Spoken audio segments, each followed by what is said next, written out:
नमस्कार साथियों। मैं पिछले 15 दिन से कश्मीर में आध्यात्मिक यात्रा के लिए गया हुआ था।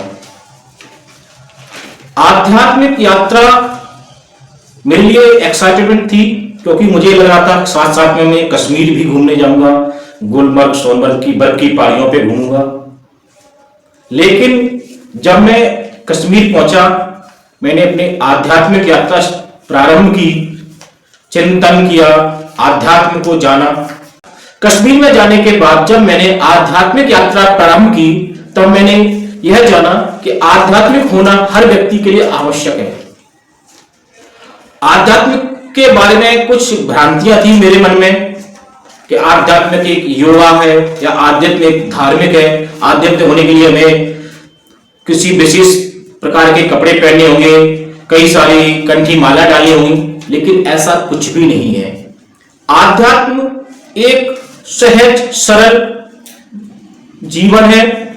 आध्यात्म के लिए आपको आपकी नौकरी, आपका व्यापार, आपका घर परिवार इत्यादि किसी को भी छोड़ने की आवश्यकता नहीं है, बल्कि आध्यात्म कहता है कि आप अपनी नौकरी, अपना परिवार, अपना व्यापार इत्यादि को कीजिए, उसको बढ़ाइए, क्योंकि आध्यात्म आपको आनंद के लिए प्रेरित करता है और आनंद के लिए आपको नौकरी, व्यापार इत्यादि की आवश्यकता होती है। आध्यात्म आपको परिवार के साथ भी रहने के लिए प्रेरित करता है।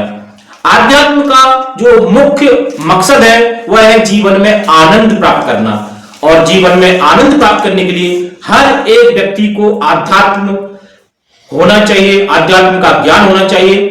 आध्यात्म कोई योगा, कोई विशेष प्रकार की प्रैक्टिस, कोई विशेष अनुष्ठान, कोई धार्मिक आयोजन या कोई खर्चा इत्यादि नहीं है। आध्यात्म एक मात्र ज्ञान है, अंतर्ज्ञान, आत्मज्ञान, जिसमें हम स्वयं का ज्ञान को अर्जित करते हैं, स्वयं के ज्ञान को बढ़ाते हैं, स्वयं के ज्ञान को अपने जीवन में, स्वयं के ज्ञान को अपने जीवन में प्रयुक्त करते हैं। आध्यात्म हमें आनंद की ओर ले जाने वाला एक ऐसा ज्ञान है जिसमें हम ज्ञान की तरफ जाते हैं।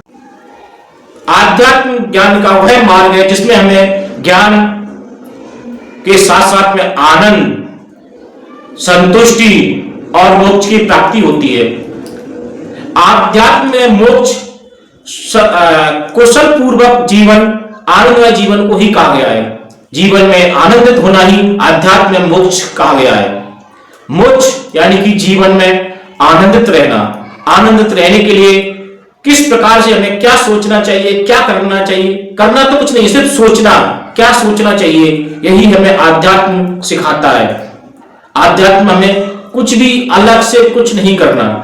कोई हमें सुबह उठकर योगा करना, वस्त्र पहनना इत्यादि कुछ भी नहीं है। कोई भी ऐसे हमें अनुष्ठान नहीं करने। अध्यात्म केवल और केवल हमें मानसिक ज्ञान, आत्मज्ञान, इसके लिए हम अगले वीडियो में हम इसमें डिटेल से चिंतन के साथ बताएंगे कि आत्मज्ञान कैसे मिलता है।